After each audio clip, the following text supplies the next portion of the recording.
In this picture, we have different people who are personifications.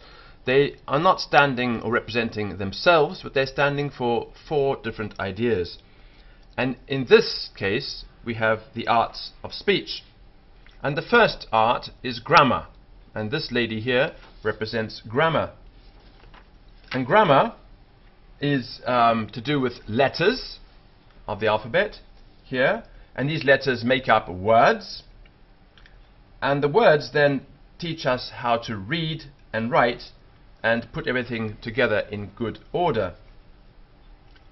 Rhetoric here is the art of writing as though you were painting a picture with words. So here is Rhetoric, and she's painting.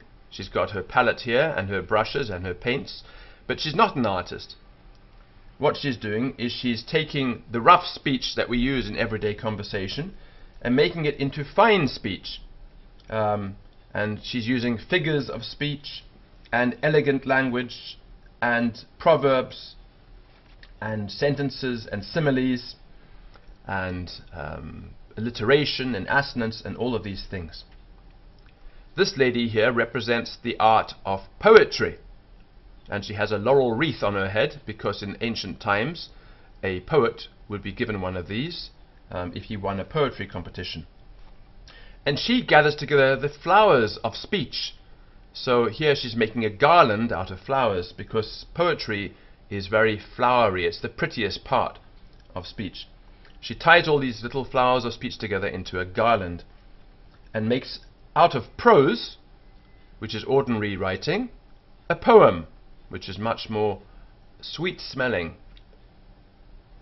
And a poem has got verses, and there are different kinds of poems, and it has stanzas. The verses are collected into stanzas, and you have poems like odes and sonnets and limericks, various kinds of poems.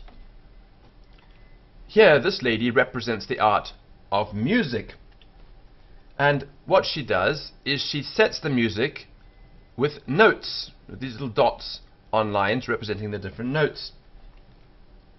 And the music can be fitted to words so that it can be sung in a concert, either by voice or with musical instruments. And this instrument that she's holding is a lute. So these four ladies are personifications of the four arts of grammar, rhetoric, poetry, and music.